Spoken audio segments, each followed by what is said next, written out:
Come in, welcome. What's that? No, you haven't missed anything. They're just about to start. Buffalo sports, of course. Everything. Bills, Sabres, Buttes, No, it's not very... Well, they certainly think they're funny. Listen, let me pour you a drink. Have a seat and lend an ear. You'll hear tales of sorrow and despair, endless droughts and infamous tanks, and things Mike doesn't like. Please, join us. Welcome back, 716 Sports Podcast. Here we are, the day after. The day after, this is a Pruder film, Buffalo version. Is it the grassy knoll? Is it the single gunman? Was it in the library? Was it Colonel Mustard with the candelabra in the observatory? Nobody knows. Was it the throw or the drop? We're just looking to blame somebody. Can't we blame everybody? Of course, have more than just that, too. We have a good hockey team, and we have, hey, how about the programming director of WGR 550? Allan Davis will be joining us later in the pod. Spoiler alert, we already did it. Sounded pretty good, but we'll just drop it in there naturally, and maybe Justin will cut this, maybe he won't. So, here we are, sitting Monday night. Sabres game is on. We will touch on that in a little bit later. But we have to talk about this football game first. Bills lose to the hated Dolphins in Miami, in the heat, in the Thunderdome, whatever they've renovated that building to look like. It's not really a dome. It's actually perfectly rectangular, but that's besides the point. Kind of looks like a European soccer stadium. I think that was actually the influence of it. It's smart. For the 40,000 Dolphins fans that actually show up to a game, it's good that they can keep the sound out. in. Yeah. Sun out, sound in. When it's almost 90 degrees in November. Sun's out, guns December. out. They get that path right down the just every time the field. There's just that little stretch of natural sunlight. Yeah, no, it actually, I mean, I will give the devil their due. It's actually a pretty cool looking stadium. We actually drove past it when they were building it in 2016, and it was just about ready to go. I think this is their third season that they've been running it there. So it looks nicer. It's much more functional. The old Joe Robbie / Sun Life there was getting a little outdated. Wasn't there a Land Shark stadium? There was a Land Shark. There was a pro player. There was a Joe Robbie. There was a stadium with a identity crisis. I believe it was called at one point Dolphin Stadium, and then it was also called Dolphins Stadium. And Land Shark, which is the absolutely shitty, horrific Jimmy Buffett knockoff of, I think, Corona or Blue Moon. Is this the same stadium that made appearances in Ace Ventura? It did. Ooh. No, that was the old Orange Bowl. Okay. That was the real Orange Bowl. Snowflake. Anyway, all right, fine. Let's talk about it. Speaking of animals that we want to kill. That was a terrible transition. Because I was going to say, it was. LeSean McCoy, he's toast, and I've been telling you this for 2 years. And you think he's toast? Or you think it's the O-line? I think it's both. I think he's not good anymore, but I think the O-line He's sucks. lost at least half both. a step. And I don't think it's anything with the steps or speed. I think this O-line is very bad. It doesn't fit his style of running. It doesn't fit his style of running, but he also seems to lack that explosive step that he had the previous few seasons that could make somebody miss even when the play is busted. This is the thing that drives me crazy. If you're an offensive coordinator coming in, as we have seen, 3 different offensive coordinators come in, and 4 different offensive coordinators come in the last 3 seasons, right? Why do you have to always have the player cater to your system? Because if the player is unique and has a unique skill set, wouldn't it make more sense to adapt and utilize that unique skill set that such player has? And again, we saw it with Tyrod Taylor last year. We're seeing it with LeSean McCoy this year. I think it's a little bit more of the skills at this point deteriorating.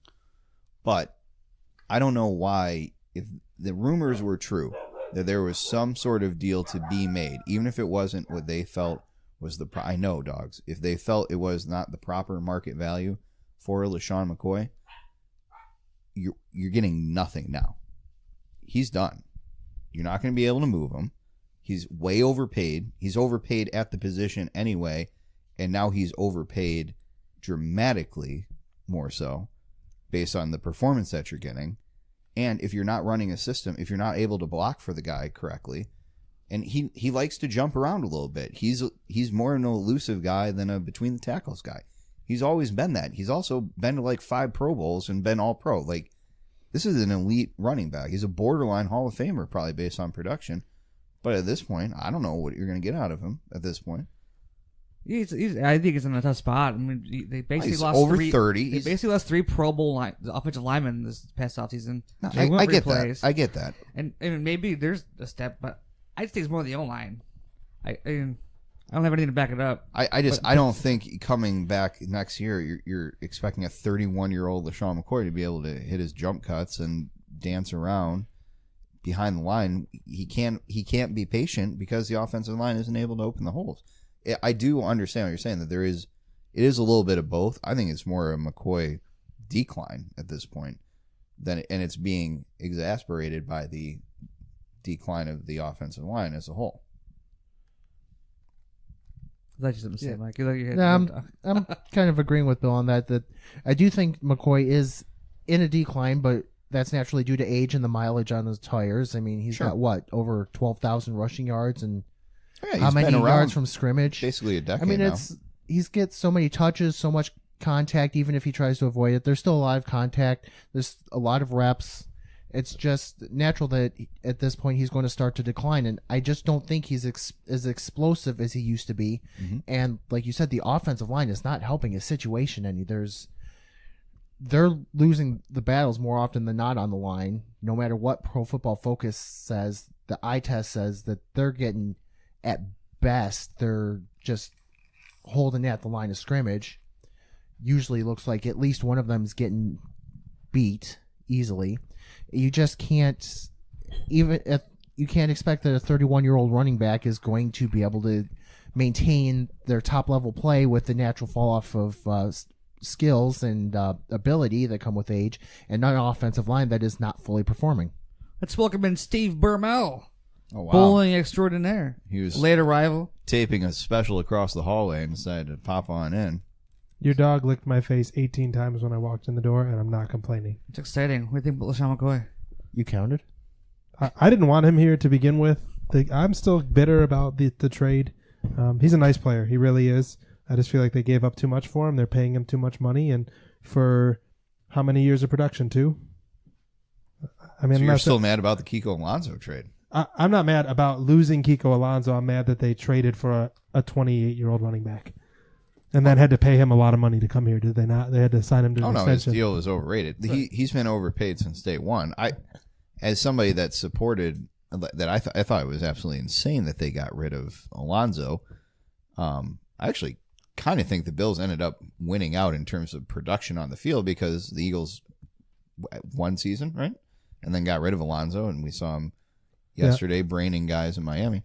Alonso's broken his knee twice too. Right. So I don't have any problem with that, but I do think he's overpaid. And my point was I think there was an opportunity. It certainly sounds as if there was an opportunity to make a deal and they declined to make a deal, and I find that curious. I guess that's what I would say about it. Because his value is certainly not going up. It's all gone now. Yes. Yeah, silence. Yeah, well, I thought you were about to say something. I was getting comfy with my chair again. Oh, okay. But he had to. It's a handsome shirt. Full discretion, he just set up my headphones really fast. Yeah, no, it was that like was a fine. NASCAR tire change. It just looked like we were there, and then it didn't happen there. And I really like your. Was that? What's your company there? Do you want to say it on air? Yeah, sure. Sheerix. I thought it was always called Shreks. Sheerix. Oh man. Sheerix Fasting Solutions. Bill must not have the best reading skills. No, me no read good, but that's not my fault. So I'll listen tomorrow. But what did I miss? Nothing. We just. You guys didn't solve the world's problems? We're starting the conversation. Split the atom. Because we have to eventually get to this point, and we can get to now the whole Allan Clay play to conclude the Bills' offensive performance. What's about Allan's play in general? It's that's fine. Polarizing. Let's start first. Look, this is what I have to say. This is kind of like maybe my dream scenario, because this is what people didn't want, and we're getting it, and it's actually been even better than some of the best games that we saw at quarterback the last few years. Like, for whatever reason, teams do not respect. I think it's because Josh Allen doesn't look like he's an athletic guy. He doesn't look like a rushing quarterback. But my God, his pocket awareness is terrible. But that terrible pocket awareness has sort of unlocked this ability to run for almost 300 yards over the course of 2 games. I don't fully understand it, but I think I kind of like this version of it. This is kind of what I wanted to see. Did you see when the Bills spread it out with 4 or 5 wides or an empty backfield or whatever set you want to call it? Yeah. How often Miami went into the quarter defense, which the quarter defense is 3 linemen, 1 linebacker, and 6, 7 DBs, right? And when that happened, Allen actually did a good job of finding the receiver that was covered by a linebacker, or just ran for 20 yards because the 3 linemen and the linebacker couldn't catch him. So it's going to be interesting because it's almost as if they're going to have to protect the box against him running more than McCoy. But yeah, it's interesting because they talked to McDermott today on a certain local radio station. He said it's a nightmare to plan against a quarterback that can take off and run like that because what do you do? Well, I think I may be thinking of like the ideal quarterback that he's reminding me of right now because I was super young when this was happening. I kind of am seeing a little bit of what Randall Cunningham was back in like the late 80s, early 90s for the Eagles in Josh Allen right now. In that it just seems like as soon as that first read's gone, I'm not seeing Josh Allen progressing through reads. I know he has on a few, but a lot of times it seems like the pressure's getting to him real quick or he's not reading quick enough. Split the difference on how many times it's one or the other. But, I mean, he's averaging 15 yards a rush. He ran 9 times for 135 yards yesterday. Like, that is crazy to me that his running ability is causing defenses such problems. And this is not an isolated incident. We saw it last week, right? Saw it against Minnesota. We saw it against Minnesota. He has a lot of ability, and people keep wanting him to hit on these huge bombs that he just keeps missing on. This running game ability is actually very intriguing to me because if defenses start keying in on this running game and move up a little bit, then that will open how do you move this passing game eventually, I think. That's probably where the issue is. How do you move up and move in on a quarterback? Such a strong arm and the ability to beat you deep. So easily. And if you can unlock the passing accuracy eventually, that will be a real issue.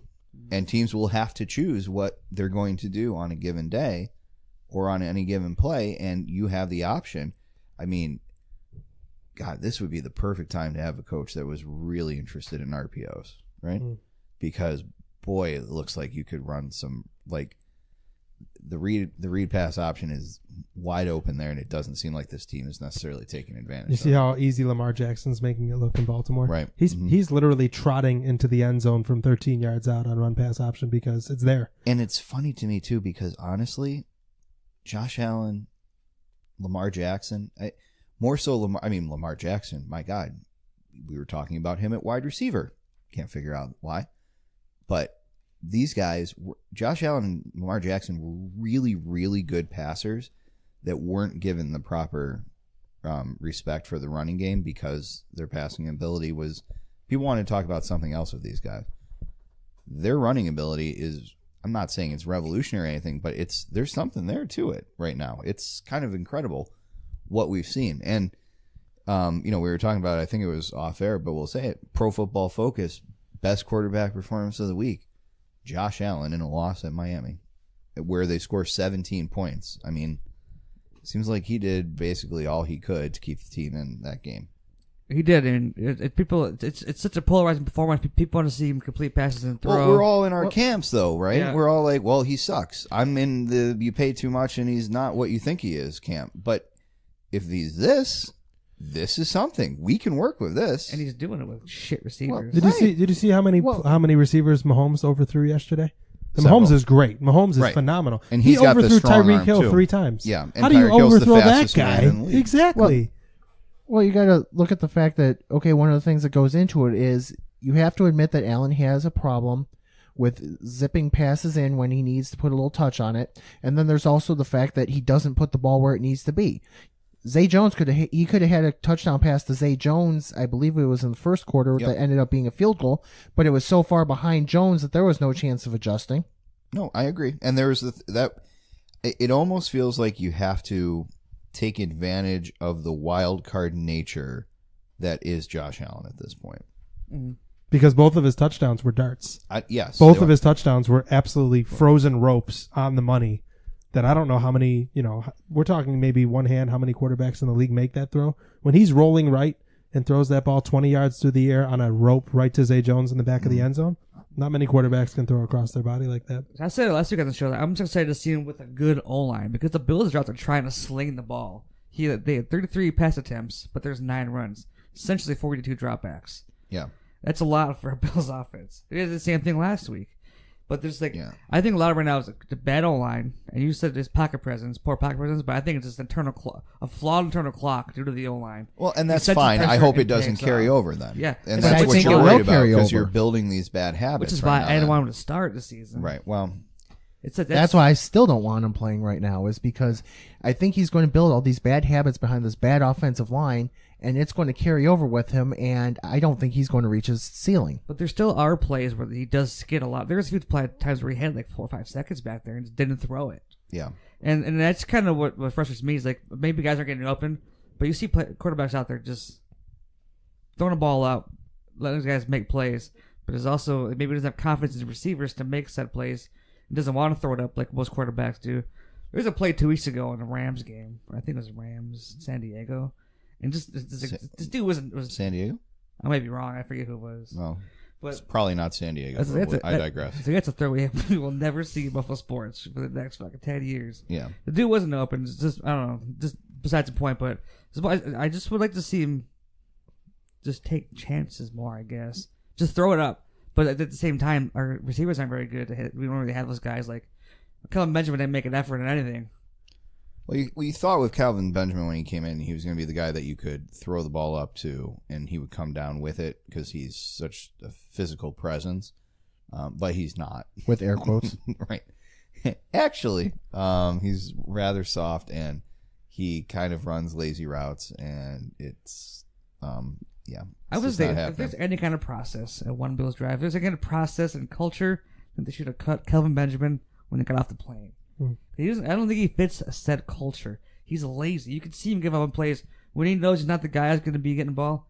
Just pulls up, or he's lazy. Well, even when the ball's coming to him, the interception on Allen's interception on the throw to him. I don't know if it's a skinny route or a skinny post or a lazy post route, but like just cut the route super short, which allowed the DB to undercut it. You know what I mean? I don't think he ran. I don't know what route they ran. What it was called. I'm just a guy, but I didn't like to play. You love Calvin route Benjamin. trees. Be honest. Yes, Yeah, my knowledge of route trees. Yeah, that's right. That's my criticism of Benjamin, and also wide open pass in the end zone he dropped.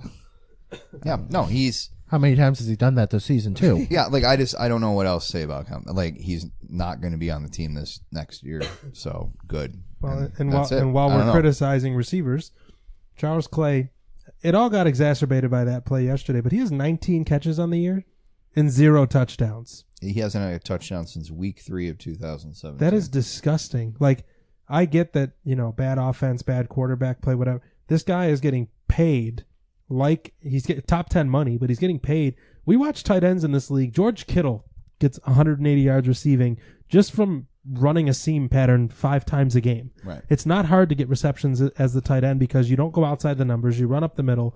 You get between the zones. It's not just Gronk that's doing this. It's George Kittle. It's Ricky Seals-Jones. It's O'Shaughnessy in Jacksonville. Like, it's not because they're elite targets. Jared Cook. These guys aren't the best tight ends in the league, but they get volume and they make plays. It would seem like the law of averages would have Clay with more than 19 catches. It does seem odd at this point. We're, 3/4 of the way home, and this guy is averaging less than 2 catches per game. It's frustrating. We're all frustrated with it. So, the the last play of the game, both players are ultimately probably at fault. It was a poorly thrown ball. The ball got there pretty well, but yeah, I mean, it was a wobbler, and Quack, quack, quack. you know, Clay. A few ducks. It's a catch that Yeah, Clay, he really did. He did, and it's a catch that Clay needs to make. He needs to run through the ball. My You comparison need to catch there it. is it's a punt. Yeah, it's ugly, but that ball hung up in the air. It was in the air for how many yards? Well, adjust to it and catch a punt there. Like I you know wonder it's if he's thinking that if he gets out of the end zone, it's because there's a lack of awareness on the time. He could have caught that thing and rolled into the end zone, and it would have still been a touchdown. But they had 53 seconds to go. We still see that. And that would have been a first down regardless, right? If I'm correct. Or was it? Yes. It wasn't. They weren't in goal. Correct. Zay Jones the would have first had down it would have been in first, there. and he would have had it first. So yeah, it was just poor execution all around. But still, despite the poor execution, still a play that you expect professional football players to make. If this is, that's UB on a desperation heave at the end of the MAC championship game, which they lost, by the way. People forget that. Then I don't, then I'm not as upset by the fact that I feel that should have been a caught ball by a guy that is paid very well to catch balls. And Clay has also been playing football for how long that he should know that at least you 5 have years. to come back to it. Yes. No, I know. That's what I'm saying. Nothing was it's executed correctly on the passes. Pass was poor. The that's a play that effort you was expect poor on the tight end's part. I agree. You expect your veteran to be able to have the intelligence to, even if he didn't know how much time was left, you expect him to know what he needs to do to come back to get the ball. I agree. Not much else to say about it. I thought it was very fun seeing Josh Allen just dominate Kiko Alonso all day yesterday. Did you hear how many yards Josh Allen ran behind the line of scrimmage yesterday? It was like 812. Yeah, he was good. It was the third most yards accumulated this season by a quarterback, according to the next gen stats. The man ran 812 yards. He was busy back there. A lot of it was due to Miami pressure, but there were certainly times too where there felt like there were some design plays there as well. But yeah, it was certainly an interesting game. Ultimately, you're disappointed by the end result. I think people wanted to see this team get somewhere without having to, take a step back. The team had not lost in basically a month on the calendar, which is really weird for a 4-7 team. But because of where the bye week fell, they beat the Jets. They had a bye week, and then they come home and beat Jacksonville. So, if in the natural flow of a season, this was kind of this artificial, basically, month where the Bills hadn't lost. Kind of felt odd to see them lose yesterday, especially against an opponent that, if it certainly feels like they're on par with Miami at this point. There's nothing that Ryan Tannehill was doing that was overly impressive. I wasn't impressed by Miami's offense at all. I thought the defense kind of played not their best game, but they certainly played well enough to keep the team in. Well, the defense, Miami was helped by the Raphael Bush's roughing the passer, and Miami's offense took advantage of basically shortening the field on that muffed punt. Oh, who got the personal foul call? Jordan Phillips. Jordan Phillips, yeah. Boy, that was a tough one. I'm going to get back to the reffing. Let's touch reffing a little bit. Jerry Hughes would not reffing well. as a whole, but Jerry Hughes got hit by the Men in Black memory eraser. I kind of segue at, but one thing I find interesting about the game is like I've seen a lot on Twitter today how people are just like because of this game. I don't know if it's just this game or the past two games. People are just like Josh Allen is going to be good to great. He's going to be a great quarterback. Right. There's a lot of superlative or definitive statements being made about a career. Yeah, it's very recent. I don't know if it's just this game or the past two games. But it's like bigger people, and we've got our quarterback for the next 15 years. If you don't see it, all right, well, if you don't see it, you hate Josh Allen. You're anti-Josh Allen. You never liked Josh Allen. I was like, but they played a lot of breaks. Yeah, no, I agree. There is promise. There is more promise out of this game than anything. I am afeared that they're not going to be seeing what I saw, and that they're going to try and fit Josh Allen to some hole that he may not fit into necessarily. And I'm worried that the yeah, like what I've seen is this is a different player than what I thought I was getting when it comes to Josh for Allen. sure, yeah. So I think he's maybe he will last for 15 seasons and be a franchise quarterback and win multiple Super Bowls. Maybe he will not get extended his 5-year option. I don't know yet, but he's played 7 games? 7 in full? Correct. So Not in full.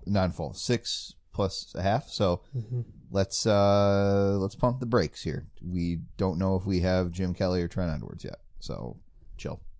I also hate, just while we're going to quarterbacks, I hate certain quarterbacks getting calls, other quarterbacks don't. I hate that premise where how many personal fouls I think should they have against Josh Allen yesterday? He essentially got choke slammed in the backfield, which should be called against 99% of the quarterbacks in this league. The super hit out of bounds that was not called, which should be called 99% of the time. And there's one other where he got a hit late in the pocket.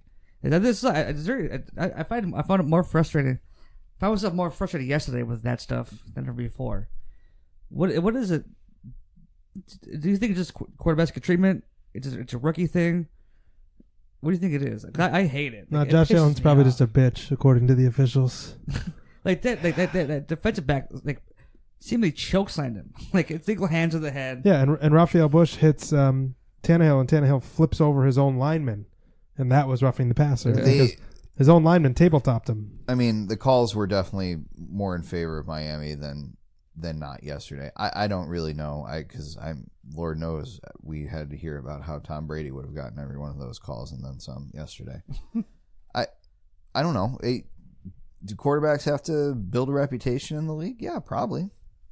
It's a penalty. It's a penalty. I hate that. Like, I agree, but I also think that it's not a penalty. It's a penalty. There are judgment calls on the level of impact that happened. Is Jameis Winston or Sam Darnold going to get the same call that Tom Brady and Drew Brees and Russell Wilson get? Probably not at this point. Does that suck? Yeah. Is it the reality? Yeah, pretty much. So I don't know. I definitely think that the bigger quarterbacks are probably going to take more shots too. Josh Allen's going to have to learn to not be as, he's got to make a decision where he may have to start embellishing some of these hits a little bit to try and get the calls, or he needs to just try and play Superman and just tough it out every time because he's a bigger guy. He's going to be a bigger target. He is not, Breeze and Wilson. They're barely 6 foot if they really are.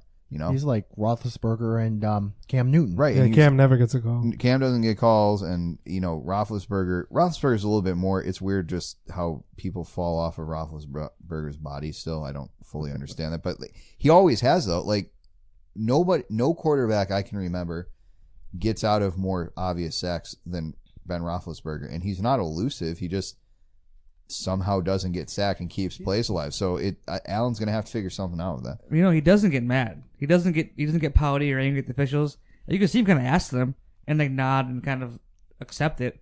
But I do like that he doesn't get angry. He's not going to the Cam Newton level of always looking like he's going to rip an official's head off or something just because he's not getting a call. Yeah. So that's something that he's going to have to figure out. Is it fair? No. Life isn't fair. Okay.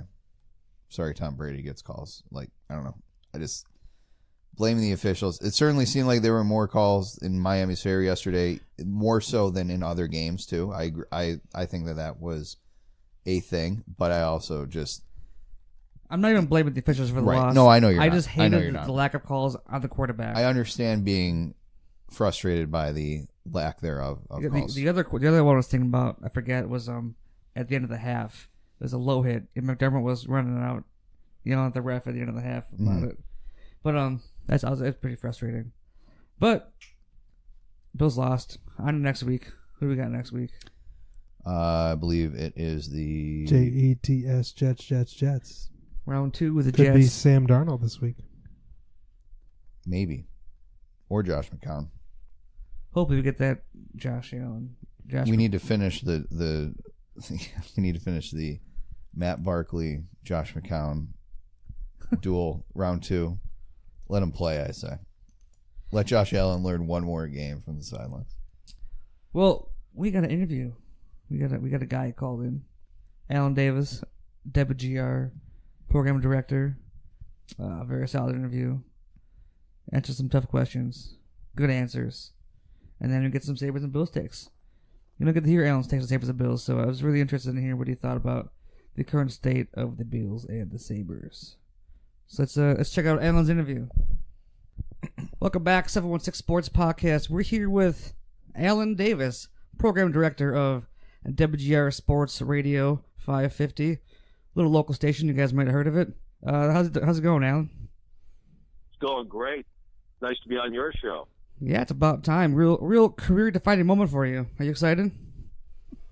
I'm very excited about this. I just wondered what took you so long, that's all. Just took me a while to get the courage to ask you.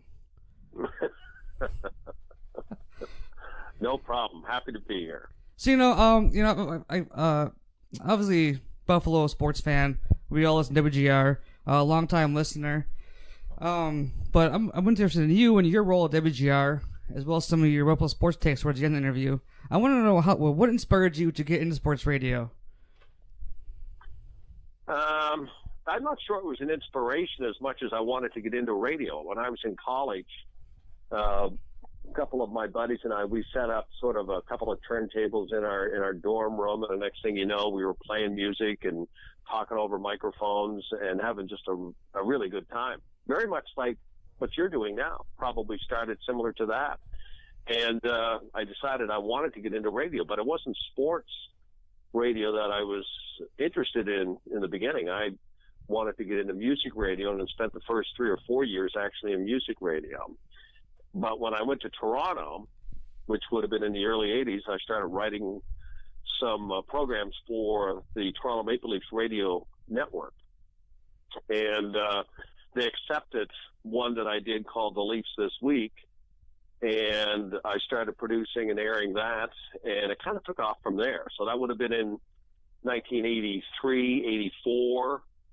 And then I had an opportunity to do some sports radio after that with Joe Bowen as a color analyst with the Toronto Maple Leafs for about 4 or 5 games. And while I was doing my 5th game, I realized I should not be in this position. I should not be the color analyst for the Toronto Maple Leafs on radio. And so I went to the management and said that I didn't want to continue doing that. And they offered me the opportunity to be the director of programming for their network at that point, which they just didn't have anybody in that position, because if they had had somebody in that position, I wouldn't have been the color analyst. They would have had an ex-Leaf, which is what I did. The very first thing I did was put somebody in that position. So in the middle 80s is how I got involved, but there was nothing that really inspired me. I just wanted to get into radio. I wanted to be in radio. Nice. So you came to WGR in 2011. I did a little research on you, Allan. You were working for Genesis out in Tampa and Orlando. Yeah. What interested you in a move to balmy Buffalo, New York? Hockey was one, because I had been in markets with Telemedia in Toronto, a company that owned the rights to the Toronto Blue Jays and had owned the rights to the Toronto Maple Leafs. And when I came to the U.S., Entercom, there was not a market that they had other than Buffalo that had hockey rights and where hockey was really popular.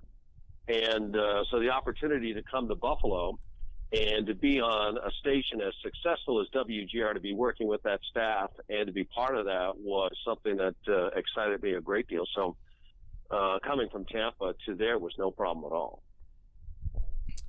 Was your wife accepting of leaving Florida for Buffalo? You did your research, didn't you? It not immediately, but certainly since we've been here. And it wasn't because she didn't like hockey or anything like that. Cammy was the one who kept me going in hockey. When we moved from the Midwest to Tampa, I was going to sell my hockey gear at that point, and she was the one who encouraged me not to. She said, because there's a good hockey community in the Tampa market, which there was.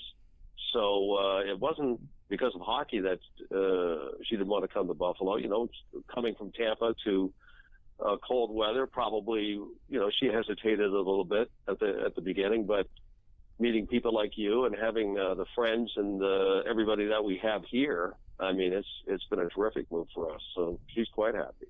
Allan, what was it like? You came here in 2011. At the time, GR does not have the rights to the Buffalo Bills. Those are eventually acquired. What was it from a professional standpoint? What was it like going through that, where you acquire arguably the biggest property in the entire region for the radio station that you're running? It was exciting. When I arrived in the fall of 2011, the Sabres had a decent run in the season before that, and I expected that they would be good. Getting the Bills was really exciting because I had worked on stations where we had held the rights to both professional franchises before. And, it comes with conditions. There's no doubt about it. But the upside of having that access to knowing that each and every game of both professional franchises will be on your air, and so much to work with that way. It was really an exciting time. One of the best for me, at least in my career, is to be able to come to this market and not soon after getting here realizing that we're going to have both the Sabres and the Bills. And since you've acquired those rights to the Bills and the Sabres, obviously, I'm sure you hear this, but people will, deride what you guys do on GR because you have both properties, and those are really the two main sports drivers in the entire Western New York area. Obviously, there's others, but for all intents and purposes, the Bills and the Sabres are the main shows in town. So how do you feel about the criticisms that you may hear that you're too friendly with the coverage that you guys provide, or anything else that comes with the difficulties of owning the rights to both of those big properties like that? Well, do you think we're too friendly? I've heard people think that it's funny, and I'll be candid. I hear people that think that you hear like the state-run radio kind of ideas, right? Where people say, well, they're too soft on somebody like like a Jack Eichel. Like, the coverage isn't rough enough, and he deserves more criticism. That's one that I think has been pretty popular over the years. I find, in my personal opinion, I think Mike Shope is one of the fairest radio guys in any market that I've ever heard, and I think he does a really phenomenal job and doesn't toe the line. But then I've heard people believe, and their perceptions, that sometimes you guys go a little bit soft on them, or the programming, I should say, goes soft on them. So I was just curious what your general thoughts are on that. I'm not saying one way or the other. I probably have a different opinion than a lot of people, but it is simply something that you hear on Twitter, on social media, and then kind of in like the kind of more of the alternative media areas. Sure. And you know what? It's a natural place to go to for many people, but if you listen every day, every hour, I have no problem at all. I think we're, what I will say is this: as a staff, when we sit down, I say your job is to be critical, to have opinions on the teams, on the play of the players, on any aspect of those teams. Your job is to have an opinion, but we're really in the entertainment business. We're here to attract an audience and hold an audience. That's what we're here for. And having the teams allows us all that access and gives us an ability to be able to do that to a greater extent than somebody that may not have it. But as far as being soft or perhaps the state radio, I hear state radio. I'm fine with that. But if you listen every hour, every day, I don't think you'd have that opinion that it's state radio. I just don't. I think both the morning show and the afternoon show, if you listen to the instigators, even if you listen to one Bills Live with Steve Tasker and John Murphy, who probably is in the most difficult position many days because John is the play-by-play voice for the Buffalo Bills. And, that does put him in a tough spot many days. Absolutely. But I believe that all those shows are critical and fair. We don't take cheap shots. And I think some people want us to take cheap shots sometimes. And as far as being critical of somebody like Jack Eichel, they're certainly critical of Jack Eichel, of their play on the ice. I'm not sure what people are really looking for sometimes when they say things like that. They're just saying them because they have sort of this preconceived notion that because we have this association that we are going to not be as tough as we could be. And I've never agreed with that. So, Allan, as a program director of a radio station, one of your jobs is managing and acquiring talent. What kind of advice do you have for a young, aspiring someone who wants to get into sports radio? I think that it's different than when I started. I think writing, I'm going to say this, I think you have to have an opinion, and you have to be able to express your opinion. You have to understand the subject matter before you can have an opinion. I have people that I work with, or people that I've worked with in the past, who definitely have opinions, but they don't necessarily understand or know the subject matter well enough. They just have opinions.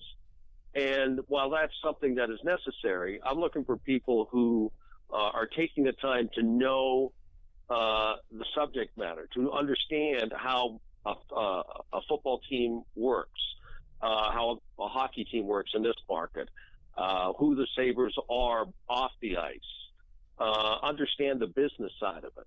That's one piece of advice I would give. You'll always be learning. The other thing I think is that doing what you guys are doing. Get on there and learn to express yourself. You have to learn to write too, because it's not just over the air. Your every touch point that you have, whether it is over the air, or it could be doing this podcast, it can be writing an article, it could be sending out a tweet, it can be interaction you have with anybody. You have to have good writing skills today.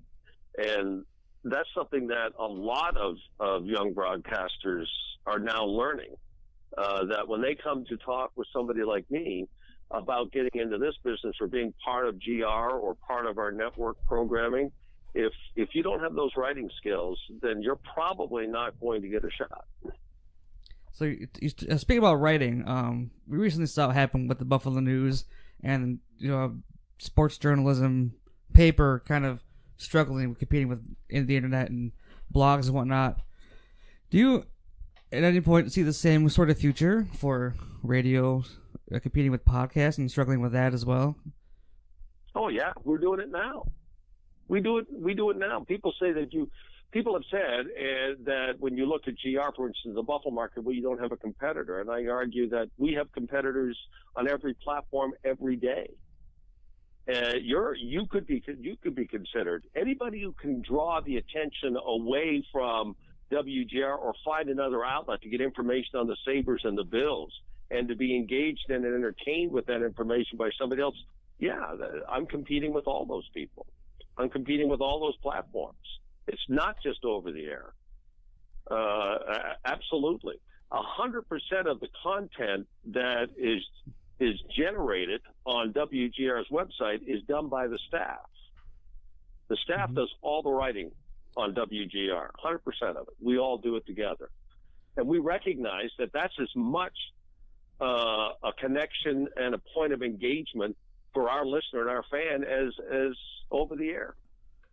So absolutely, it's here now. It's not just one entity. And I think for a young person coming in, they have to recognize that as well. Well, let's give you the chance, Allan, to actually shout out a couple of sports opinions here. Let's talk real quick. First, the Bills yesterday falling in Miami to the Dolphins. Everybody's been talking about what happened on that fateful fourth down attempt, Josh Allen and Charles Clay. In your opinion, from what you saw, is that more on Clay? Is that more on Allen? Is it both guys' fault? And what were your overall thoughts on the game last night? Well, I think it's shared, and I think they both have said that it's shared. They both take fault. If you listen to Charles Clay, he'll say that he should have made a better play on that and should have had that ball. And I agree with him. I think he should have caught that ball. Josh Allen says it was not a well-thrown ball. It was a poorly thrown ball, and he's right too. He didn't make it easy. If you're Charles Clay and standing where he was, as deep as he was in the end zone, he at some point, if Josh Allen releases the ball the way he has been consistently, he's probably in the right place to catch that ball, because he knows this kid can throw. But it was a poorly thrown ball. Not poorly enough that he couldn't make a play on it, though. And he should have made a play on it. So they both share it. They both said they share it, and that's how I feel about it. And then as far as the Sabres going, 2 straight losses coming off of the 10-game winning streak, 1 in overtime. They did get a point last time out, and in full transparency, we're currently watching the Sabres in Nashville right now. What has your feelings been on seeing this team kind of recapture the imagination of a fan base that has been downtrodden and kind of beaten down really almost since the day you arrived into the market, but just overall? You know, that's true what you said about arriving, because they had finished off the last part of the 2010-2011 season on a high note. And I think if you guys recall, they started their season over in Europe. Yep, that's right. And I can remember I arrived October 17th, first day on the job. And, you know, they got off to a slow start over there. And everybody at that point was saying, well, it's a slow start, but the expectation was that they would start to get it together. Meanwhile, the Bills had just beaten Cincinnati, I think it was, to go on 5-2. Mm-hmm. And everybody was really high on them, and they signed Ryan Fitzpatrick to a contract. And from that moment on, the Jets kicked the Bills' butt, and the Sabres just went from bad to worse, and it didn't get better till a few weeks ago. And it's exciting. It's exciting to watch them play. As you see tonight, what I'm enjoying, and I'm sure Justin would agree with this, probably, hopefully you do too, is that I think what you're seeing now is what Phil Housley was trying probably to implement last year, but didn't have the right talent to be able to do it. And that was to be able to have 5-man units on the ice where the defense were joining the rush, were staying in the zone, pinching, and not leaving the offensive zone, staying in there, keeping pucks in. And you're watching 2 teams, Nashville and the Sabres, who are now doing that because Housley, who coached in Nashville, as you guys know, I mean, that's where you saw a lot of that with that team. So it's exciting to watch them now. It's a different type of hockey than we've watched this team play for a long time. And they're going to, you know, if they could play really well over the next 4 or 5 games and not get a point, it's that close. Because they didn't run away from anybody during the 10-game winning streak. They won games in overtime and with shootouts. The difference is that they were in all those games. They were there to be able to go into overtime. They were there to be able to be in a shootout and actually win shootouts. And they were getting big saves and still are getting big saves from Hutton and Olmark as well. So they're a different team to watch altogether. And it's fun. It's exciting. My last question for you. What's your general take on how both staffs are doing in their fairly young tenures in Bean and McDermott and Botterill and Housley? Well, you know, I certainly like what Jason Botterill has done. Think about what he did. And, you know, he slammed the door late in the season up in one of the press boxes and was very angry and was adamant after that. And that, listen, what you're seeing on the ice, this is not going to continue. There are going to be changes made. And he made them. He made those changes. And so culturally inside that dressing room, whatever was the problem inside that locker room is gone. And now there seems to be much more unity in that dressing room, and it's showing up on the ice. So you've got to give Jason Botterill a lot of credit for that. You really do.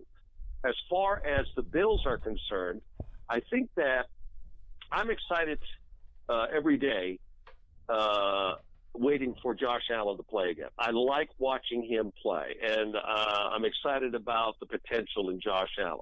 I'm excited about the defense. They've made a lot of good changes on the defense. They need now to improve that offense around Josh Allen, and I believe that these two will get it done. So I think in the short term that they've been here, they've met a lot of their goals, both staffs, for the Sabres and for the Bills. So I'm very optimistic for both teams. Well, Allan, thank you very much for your time on this Monday evening. Appreciate it very much. Thanks for coming on. It was fun, you guys. I'll do it anytime. Oh, cool. Thanks a lot. Give me a call. Excellent interview. Thanks a lot. All right, man. Thank you to Allan Davis. Good interview. Actually, some tough questions there. Slayed him out, in my opinion. Great guy. I love Allan. Much like the Russian police, we were stern but fair. You're an idiot. Thank you. Sabres, man. Sabres time. We kind of broke the mold a bit here this week where we Sabres time. led with Bills just because we're waiting for Steve to show up. You know, but now Sabres talk. Let's go. The world's falling down. Two in a row. Oh, no. 10 wins in a row to 2 losses in a row. Including a point in one of those losses. I had to get off Twitter.com right after the Sabres lost in Florida. And they didn't play well, but just like... True or false? The Sabres played better against Tampa in Tampa than they did in Buffalo. Oh, without a doubt. Mm-hmm. And true or false? The Sabres got 0 points Sabres in the game that they played really well and got 1 point in a game that they played like absolute garbage. I think they played... 2 points. They beat Toronto, or beat Tampa in Buffalo. Well, I was talking about the Florida game and didn't even mention it because I was thinking about it in my head. But yeah. They definitely played up to Tampa, played down to Florida. Florida's not good. Like, No, what happened to Florida? Wasn't Florida going to, make a run here? But in overtime, though, every team's got 3 guys that can do that. Sure. And Barkov made a great play in overtime. And that's fine. But I'm just talking about in general. Like, Florida was an it franchise. They won the last year of the Southeast or the second to last year. Everybody thought they were going to do something, and it's never materialized on there. We thought about this off air a second ago. Like, they always seem to struggle in Sunrise, Florida. Yeah, But they don't play great in that building. Think of it this way. Maybe it's a mental thing because, like, you're in Florida, nice sunny weather. But half the fans in that city are half the fans in that barn are Buffalo fans. But I was going to get there, and you so you're already in this nice sunny atmosphere, vacation. You kind of feel, and then you go into a rink that's nearly empty. Have you guys anybody in the room ever been to the Miami Fort Lauderdale area? Yeah, I've been to a game in Sunrise. So Sunrise is how far north of Fort Lauderdale? A About good half hour? 35 minutes, yeah. It is. You think of it as the Miami market. It's like if the rink was in Ellicottville. Right, exactly. And they called them the Buffalo Sabres. I mean, it's not that it's not easy. It's all highway, and I get that. And they basically play in like a strip mall that also has an arena by it. But it's like the Los Angeles Angels of Anaheim. Yeah, it is. Like, there's nothing convenient about if you're living in the greater Miami area, if you're down in like Homestead or living in Miami Beach or something like that, you're not close to going to a game in Florida. They built this arena in a place where it made no sense to trying to cultivate a fan base. They're not downtown. It's not like people walk up and get Panthers tickets. It's not a smart position where they built the rink, and it's been there for 20 years, so it's not being fixed anytime soon. Let me finish this thought. Think about how tough it might be mentally to play there, because like I said, it's nice, sunny, vacation kind of atmosphere. The barn's always half full, maybe a quarter full, and it's kind of like going. I feel like it's kind of like going to the office the day before a holiday break. Like, it's December 23rd, half the office is empty. It's a really laid back atmosphere, and it's like you're like half there. You're like it's literally lighthearted. And so much more often than not, they're coming out.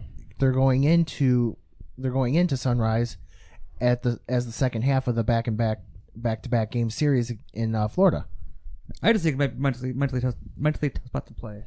Yeah, it's not for everybody, but they, looking at it, I liked what I saw in Tampa. I thought they went toe to toe with one of the 5 best teams in hockey, and it was a great effort. It was a back and forth game. Obviously, it's disappointing in the end that they let it go, but no issues with that one. If you're going to go down swinging, you're going for 11 in a row. You have a game where you have some sense of pride in what you tried, and it didn't work out. The Florida game, they get the point. It just felt like they were hanging on by the skin of their teeth, and they looked tired. They looked lethargic. Yeah. And whether it's atmosphere, travel, I don't know. Weird ice, which I imagine is not nearly as crisp as it is in probably any other city. December in Buffalo. Right, exactly. just the whole package of it. But good teams get a point or find a way to be competitive when they're not playing their best game.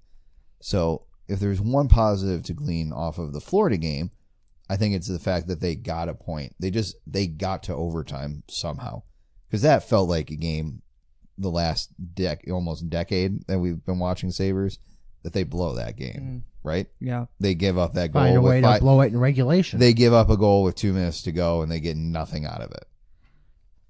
Tampa was promising. That's the best team in the league, and they played well. I think that game really came down to like 2 or 3 pretty poor offensive pinches by the defensemen.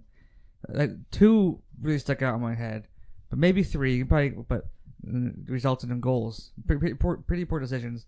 But you're playing against a team at Tampa. You wanna go toe to toe with them back and forth.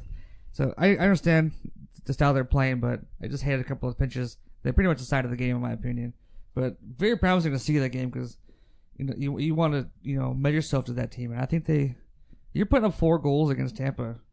You're doing something right. It's also worth noting that great Domingue played both games. That's a Domingue great was defensive not good. team. I agree. I'm just saying that it's worth noting that if Vasilevsky's playing, maybe neither game was as close as well as the Sabres played.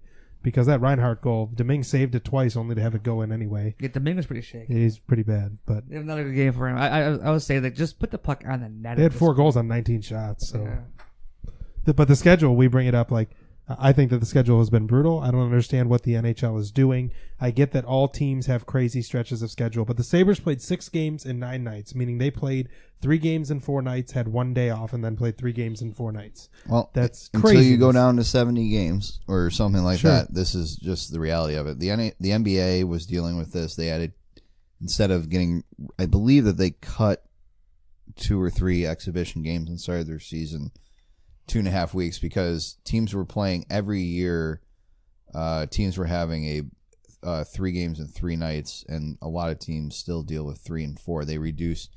There are no more back-to-back-to-backs, and they reduced the number of 3 and 4s significantly. So if you're concerned about that, it really comes down to just figuring out a way. You got to either start the season in September, which I doubt they're going to do, or you can cut, maybe just have every team play 4 exhibition games. I don't know. But even the 3 and 4, have Buffalo play home on Wednesday, host, home again on Friday and host Toronto, and then go to Toronto on Saturday. Yeah. Like I remember when back-to-back games were almost always home and home, so the travel was equal. Right. So you'd play, in Pittsburgh Friday and then home to Pittsburgh on Saturday. Sure. And now they played in Winnipeg on Friday night, and then had to play in Minnesota like 16 hours later at 5 p.m. Remember, it was a 5 o'clock game in Minnesota. Now they won both of them, right. But they had to clear customs. They didn't probably get to their hotel in Minnesota till 3 in the morning. Like, what are we doing? The end of this month, December 29th and 30th, they play in Columbus on the 29th, which is a Tuesday. Then they play in Dallas Wednesday the 30th. Why? Yeah. Why not make those games with a travel day in between and have more divisional local games back to back where the travel's less? It's hard to say, because I imagine air travel wise, I don't know, probably Vancouver travels more than anybody else in a season. Playing in the East is an advantage because the teams are more tightly bunched. You don't have to worry about your travel times. West Coast teams may have to travel at least twice a year to New York City. For the Sabres, it's an hour versus 6 hours or whatever it is from LA. So there's built-in advantages. I understand what you're saying. Every team has to deal with something unique. The Sabres being an American team and a division with heavy Canadian influence, they have to travel over the border a bunch of times. So and then there's a lot of factors that go into it. Because even tonight they're playing in Nashville tonight, and they got to be back home to play Toronto tomorrow. And Who's not playing Toronto's tonight. not playing. Right, Toronto tonight. has a nice advantage. And it's an tomorrow. important divisional game. And you know what I mean? and that is close enough to being a home game for Toronto, where you feel like Toronto should have an advantage just strictly based on the schedule. Even still, like with Vancouver, like if Vancouver's got all these miles to travel, which they do, have Vancouver's home and home be Friday and Saturday, and have both games be against San Jose. Yeah. That way, both teams got to, you know what I mean? Yeah. Like Yeah. make it. No, I know. I make agree. it so that there's equal travel. Like there's not a need to extend the schedule or take games away. Just change who you're playing when. Like you're playing Change the approach. You're of playing the in home Columbus home. and in Dallas. Don't have that be back-to-back nights. Put that as a Wednesday, Friday. Have them play in Dallas Wednesday, in Columbus Friday, and then come home Saturday. That's a hell of a lot easier. And there are some times where you can have those 2 consecutive road games on back-to-back nights. I mean, Anaheim and LA is 27 miles. You go to New York City, 3 teams are within Florida and Tampa. Yep. Florida, Tampa. Yep. No issue with those. But yeah, to have Dallas and Columbus, it just doesn't make any sense. And you guys have heard some of the stories of like these are charter flights that if the airport's closed, they fly out anyway. And they've had instances like when they've been in Montreal in the midst of like a sleet storm, and they get on the plane and they got to take off anyway. Do you remember the plane slid off the runway on them a couple of years ago because it was a sheet of ice, and like essentially air traffic's like, you're on your own. Like this airport's closed, but they got to go because they play the next day. They have no choice. And with the instance like Winnipeg, they finished that game after a shootout, and they probably get to the airport at midnight, 1 a.m, fly to Minnesota, clear customs. It just, to me, it seems like they could do a better job not having the Sabres. But as much as I'm bitching about it, the Sabres won 10 straight games with that bonkers schedule. In the 6 and 9, they won all of them. So it really, I guess I don't have much of a leg to stand on in the advantage of it. It just feels like the Winnipeg James Armstrong Richardson International Airport is an international airport that's located in Winnipeg, Manitoba, Canada, and it's the 7th busiest airport in Canada. Facts. Facts only here, folks. That's what I bring. Thank you, something new Wikipedia. today. Yeah. So It's YWG, in case you're traveling. You call want to know sign? what the international airport sign is for that. So after the loss in Florida, obviously the world was falling down to Twitter. Right now, there's 30 seconds left in the Nashville game. Everyone's going nuts. I saw some pretty hot takes at the Twitter game. I behaved. You did. And people got to remember that there's an 82 game season. Teams are going to throw up duds. Especially back-to-back duds, back-to-back game duds. And you got into it after you were going nuts about the Vegas game. Like, it's one game out of 82. The young team playing on the road in Vegas. And then they went a 10-game win streak. Like, they're going to play bad games. And I think people go out throwing their charts out there, their analytics. There's so many armchair GMs now on Twitter because all the blogs and podcasts. Just want to sit back and enjoy a game. They need half their points going forward to make the playoffs. And half. I was about to say, somebody posted, I believe it was the other day, where the Sabres are now, if they only got half the points available, they would finish only a couple points out of a playoff spot from last year's, based on last year's point totals. They'd be about 95 points right now. Yeah, if they get 1 point every game, they're at like 95 points. I mean, this is probably more than most of us expected from the team this year. I mean, we probably expected them to be a few points out of the playoffs this year, but to compete for a spot. So, and you know what?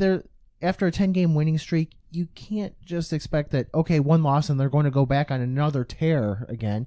You're going to have ups and downs during the season. And if this is considered a down right now, that's a very promising direction that this team is headed in. Yeah. I mean, they played 2 tough games in Florida that they got a point out of, and now they're playing in Nashville, which is a tough barn to play in and a great team. So I was talking to Allan Davis a couple of days ago, off the air, and he was saying how the Sabres are in a funny spot now because they just come off a 10-game win streak, and they can easily go on a 4-game losing streak and play well.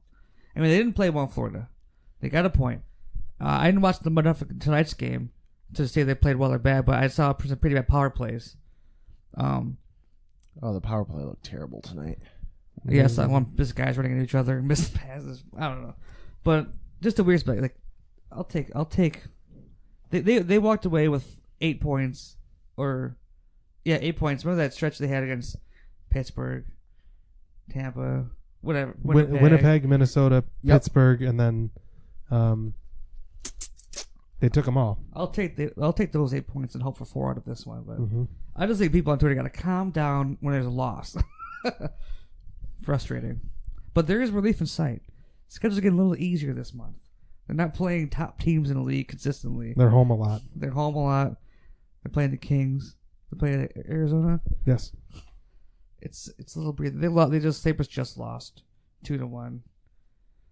They played well towards the last 10 minutes. Looked like we have it here on TV. Really painting the picture for people of what our setup is here. Have a giant 40. Is that 40 inch? Is it just a giant? Giant 40 inch. This is 43. Still talking about Humble TV, brag. folks. So Bearskin Airlines is a regional airline that is based in the one of their 3 hubs is the Winnipeg Airport. They're also based in Sioux Lookout and Thunder Bay. It looks like all they do is just run like those little propeller planes that you used to fly. I'm learning a lot about facts only here, and I'm learning a lot about the Winnipeg Airport. There's something called Calm Air that hubs out of there. Shit, guys, we're doing this wrong. He's looking up airports, finding it more interesting than what we're saying. No, it's not that. I'm learning about Winnipeg. I've heard about their Wi-Fi. I know that sucks, but this is interesting. Anyway, Toronto tomorrow. They got their guy back. They got the guy back. They got the Just guy in back. time for Thank us. God they got the guy back. He's coming. And his brother plays in Rochester, and he's now getting like $7 million a year. Offer sheet someone. Please use the offer sheet, guys. Come on. If Nylander could have been offer sheeted, how much is he making right now? 9? 8. I was going to say 8, but yeah, 8, 9. I don't think a team pays him that, honestly. No, he's under 7. I think think- someone pays him I that don't to think take him anybody- away from Toronto. If you're Arizona, why do you give a shit about exactly. what Toronto thinks about What's I what was you gonna do? say. with And that? you have nothing but cap space. Who cares? But you're not doing it to take him away out of spite to No, you're And- trying to and- get a marquee player. and if you're in our division and you're not gonna strap yourself in the next 7 years just to take a guy away from Toronto. I'm just saying it. There's obvious. So would you do it with collusion. Marner or Matthews? Yes. I'm gonna Yes. pay him now. I wouldn't pay him the money he wanted. I don't Okay, think it was way but too with much. Marner or Matthews, Matthews, yeah. yeah, Yeah. great. Well, they're both coming up. Exactly. So somebody should offer sheet And don't one of forget those Morgan guys. Riley. Morgan Riley's leading the NHL defenseman in points Screw scored. Toronto over, yeah. man. Like, You think take Marner's one of those. worth 9? And when are you going to try? When is Buffalo ever going to make a trade with Toronto anyway? Right. And That's, who is angry at the Oilers for that offer We sheet were to just Vanek? talking about that. Ugh. What is the Getting- point of the pipeline of Toronto Buffalo trades that you're going to dry up by doing this and provide ill will? Like, What do they have? Do the Sabres have their own next 4 draft picks? Say the Sabres next, wanted to for do the this. next few years. Yeah. Do they have their own first round picks? I believe so. Yeah, they haven't traded any you away. need to They've have your collected more. own Correct. first-round picks. Correct. Which they do. Which is why they do couldn't have. do Nylander. They haven't wanted traded to. a first rounder away, and they have their own. They have their own St. Louis and San Jose's this year. Yeah. And they haven't Although traded away a first round It's pick for looking anybody. like the St. Louis deal won't. Well, St. Louis is really bad, so that one may not come through. It's top 10 protected, but then it's on it. There's no restrictions on it in 2020. I believe the Sharks could call it back, but no, if they made the playoffs, it automatically goes through. So, yeah, like I don't know, man, give it a shot. And it's not just Buffalo. Like I said, like if you're Arizona or if you're Edmonton, well, Edmonton's kind of strapped against the cap. There are teams that are Dallas. Sure, there are teams that have space. That is it worth it? Would you rather pay, whoever Morgan Riley, 10? Would you rather pay him $8 million than $10 million a year? Sure. Is it worth the extra $2 million a year if you can take a guy away from a contender and break up a potential dynasty just by offer sheeting? Hell yeah, it is. And just I to don't be- see why you wouldn't do that. Just to be clear, I absolutely envy Toronto that they're in a position where they have so much talent that they have to figure out what to do with all of it. I think that's they have a good problem right now. And that if they manage it correctly, they can trade these people away without losing them for nothing. I mean, they were taking all these trade offers supposedly and decided ultimately to sign the guy. I'm suspicious about all those trade offers they Well, were that's taking. the reports, the dirt sheets, the Pierre Lebrun. I can't wait to see how Matthews plays out. They have, Right. to, they have to extend him before season's over, because there's going to be Right. a lot of people Right, because signing up Matthews. at that door. When does Riley come out? Matthews. Riley's already signed. Is he? You got to pick up. You got All to right, sign. so you gotta Matthews sign and Marner both come up in this year. offseason. Yeah. So make an offer, man. I don't see the downside of it. And there's talk that the cap's going up by $4 to $5 million, which That's is a an eight. fairly Yeah, significant jump. from Number- 79.5 to 83, I heard. I mean, that's a pretty big jump that you're talking about. Sabres, I believe, are going to have something in the range of like $25 to $27 million. Jeff Skinner. Jeff Skinner. Well, that he is part of that, but there's also a lot of other guys there too. Yeah, Jeff Skinner is not going to take up $25 million in cap space. I mean, So yeah, Marner. We're looking here. Sorry, they signed Morgan Riley for the next 4 years Right, at so- $5 million a year. So Riley, that's a great deal. It for is them a very to be good able deal to for pull them. that off for the price that you're paying. But yeah, man, both Matthews and Marner, they got all these other guys coming up. They're going to have their cap space cleared next year because guys like Horton and Marlowe are going to come off. Screw them over this year. They have to do this. It doesn't make sense. You got all that money tied up now in Johnny Tavares already. Just saying, man, it's Kasperi there. Kapanen also on the last year of his RFA. He'll get a nice raise. He's a good player. Mm-hmm. So yeah, they got a lot of guys. That Marner's come gonna up. get Jake nice money. Gardner, a UFA But I'm talking after about. this year. I think Matthews is the one you go to because the worst case scenario is that they have to match, right? Mhm. Okay, so now they're paying, $2.5 million more than what they Correct. wanted to pay. Correct. That's not So insignificant. it happened with when Vanek. Buffalo paid more than a they needed to. team that's going to be floating up near the cap by necessity for the next decade. And you also cannot forget, Matthews does not have to sign an offer from another team. He'd be stupid not to. No, But if Duba sits down with him and says, we're working on it, we're really going to try to aim for this number, and he's told it's going to be 11, right? And a team offer sheets him at 12.5, he could say no. Someone's gonna come in max. Sure, Someone's gonna come in max. sure, Someone like Arizona could. Isn't he But- from Arizona? yeah, absolutely, Yeah, like Ab- Arizona could be. absolutely. I've Tyler- thought of that a million times. I mean we don't know how much attachment he has to the city that he Well, yeah, grew but up then in, you- region, it's but just a he thought. may, my point in that is he could be Tavares the took guy. my point in that Tavares took a pay cut to play in Toronto. right. So Matthews might love playing in Toronto and be willing to play for them for less, even if an offer sheet comes in for $1.5 million I agree. more. He could say, "No, I'm going to stick with Toronto." And We need to see if he has any peyote coyote pajama Yeah. pictures that he was correct. wearing. Yeah, bed sheets. That's right. Always wanted to play There's there. no way Dubas is gonna let him get to the RFA. That standpoint. I mean, unless Matthews' agent advises him to see So- offer sheets, because he's definitely gonna get them. Mm-hmm. Which Interesting for theory. him, long term, would be the best player to get to see offer sheets. Correct. But does he want to stay in Toronto? I mean, they're the best team in the league right now. I One mean, of the best teams in the league. We're talking about with John Tavares. He took a $14 million pay cut because San Jose came in at 14 a year, and he took 12 for Toronto over 7 years. So if Matthews is worried about money, he could be getting potentially offer sheets for $14 million more. That's a whole Actually- other year. I actually never thought about his agent could advise him just to go see. Yep.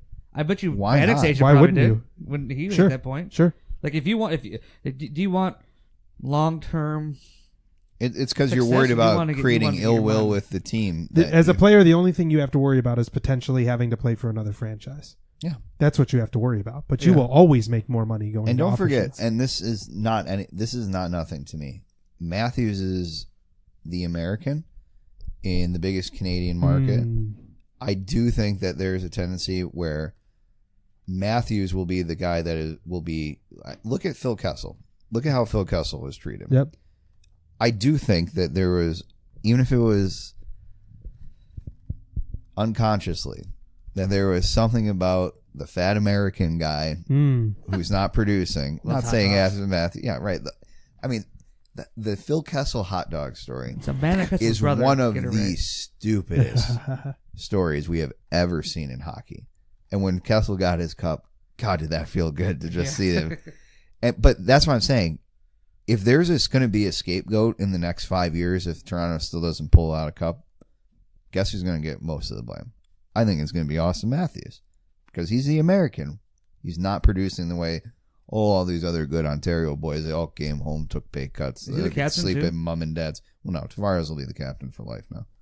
Who's the captain right now? Is it Tavares? I don't know the Tavares. captain. I think Tavares got the captaincy. I I don't think that know. was probably part of the deal. What's your deal, Wade? So I'm just saying there are reasons for Austin Matthews to look elsewhere potentially. Well, maybe Matthews wants to be the guy somewhere.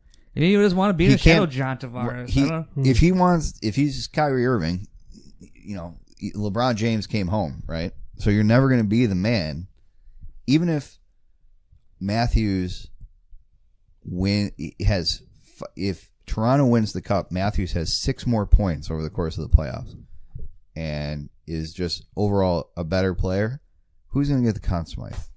John Tavares. John Tavares already has in his contract that he's going to get the Conn Smythe if Toronto wins the Stanley Cup. On the other side of it, too. Remember when Jonathan Toews got the cup and it was very, very obvious that Patrick Kane was the best player for the Blackhawks? I'm just saying, these are all things that they're definitely going to happen in Toronto. If we play it out the other way, if for some reason Matthews does not want to stay in Toronto, which only he knows, right? At this point, he knows. He still stands to benefit more from offer sheets than signing a deal and asking for a trade. Yep. He could sign a deal with Toronto for $11 million a year and have a conditional no trade clause, and then he can say, I'm willing to be traded to these 3 teams. But if he goes to offer sheets, he's getting more than $11 million a year. Hmm? It still stands to be in his best interest to be offer sheeted. Well, and maybe it is if it's in his best interest if he's looking to max out his value. If he's looking for the best hockey situation, it probably is in Toronto. But he has to understand that there's going to be a lot of baggage that's attached to that too. But is it in Toronto with too. Freddie Anderson and they got to figure that out at some point. Yeah. If you're Austin Matthews, right? Tyler Ennis is there too. Don't forget. If you're Austin Matthews and at least get a cup this year, is anything on the table for you? Do you go back to Toronto, or are you totally cool with getting paid going elsewhere? That's a great point. Yeah, who knows? It's maybe that would entice him even more. This is so much fun to talk about, and it sucks because it's never going to happen. We've talked more about the Maple Leafs this podcast than we have the Sabres. But it's so fun to talk about. This is our Sabres Leafs preview. Hope you enjoyed it. This is so fun. I love talking about this, and it doesn't mean shit because it's never going to happen. I don't know. I hope you're right, Justin. I just don't know how it's going to happen. If you're an agent looking for the best for your client, you're saying, and you're also if you're the agent for Austin Matthews, his best interest, long term financially, is you go to free agents, RFA, and you see those opportunities come in, and you sign one because it's going to force the Leafs' hand. I mean, you're going to want to get. He's going to get a massive contract offer from RFA. He's definitely going to, and he's going to get paid that from the Leafs if they sign it. So best for him, the best thing long term financially is to go to be an RFA. But based on how Dubas has handled this, he wanted Nylander to play for less. Like, apparently the conversations were, don't you want to win a cup here? Like, we need you to play for less to win a cup. You know what a guy that's worth $14 million a year doesn't want to hear? You know what? We want to pay you $9 million, but we might win a cup. That's not guaranteed. Yeah. You know what's guaranteed? A contract for $14 million a year. You know what's not guaranteed? We might win a cup. Yeah, might is not a guarantee at all. And if you're as young as Allan Matthews, are you that concerned about the extra 8th year? As opposed to certainly not someone going their second stint free agency. Every deal that any player sub 24 is making is all about maximizing what their next deal is going to be. If you're an elite player, I mean, if you're a fringe player, go grab your money wherever you can find it. If you're Austin Matthews and you're 21, you can get a big deal, and then you can go get another big deal, and you may still be able to get a third big deal. Yeah, it's possible, right? Yeah. If you're 32 or 30. Between 32 and 34 when your second deal ends. Somebody like John Tavares, he's looking more for term because he's a little bit older, right? For sure. So, there's Jeff Skinner. There's different things for different players at different points of their careers. Some of John Tavares with the 8th year is like an enticing option for you. That's your kind of advantage, but you still have your advantage in a sense for Matthews because you can offer that. But something I don't think he's really interested. He doesn't need. Yeah. Like Tavares does. Yeah. But yeah. All right. Well, enjoy the game tomorrow. Tonight. Recording tonight. The Leafs go. And so if you listen to this now, say what it was yesterday. Yeah. We're playing the Leafs tonight. That's right. Fresh time, man. It's weird. Shifting. You did it. All right. Well, I think that just about does it, right? Yeah. Thanks to Allan Davis for coming thanks on. Allan for joining us. We really appreciate it. He did a great job. Shout out to Jeff Boyd. Yeah, he went to Detroit for a concert. Silly boy. Shout out to Nick John. He has a really bad cold. This is like the full scouting report from Bill. Is there anything else you want to know? Injury report. Shout out to Steve for coming under He bowled really well. tight circumstances. Pretty cool. I'm going to retire. Shout out to Bill Kenny for arriving when he could. Yep. And telling us all about the Winnipeg International Airport. I got more. Hold on. I still got the page up here. Oh, jeez. So, Winnipeg Transit operates 2 bus routes that service the airport. A changing port has been added in 2014 for Winnipeg's Transit Electric Bus Program. Look out. Bunch of hippie liberals up there in Canada. So what's the deal with the Wi-Fi up there? There was a meme a long It's too time ago cold. that the Wi-Fi sucked in Was Tom in Brady Winnipeg. there? No, it was not. I don't believe that he's ever played for the Blue Bombers, if I'm not mistaken. Was he in a hotel complaining about the Wi-Fi? I don't remember. Was that an issue with the Marriott here?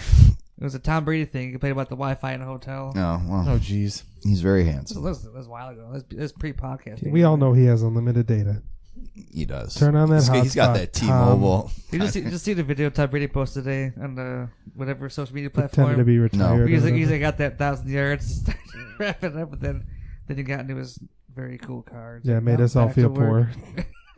Yeah, Into sweet his house. very cool his car. Sweet house in the background. He's a spokesman for like Aston Martin, isn't he? I don't know. He's like He also one of wears- his endorsements. He endorses wear- shit that is such rich stuff that we don't see it.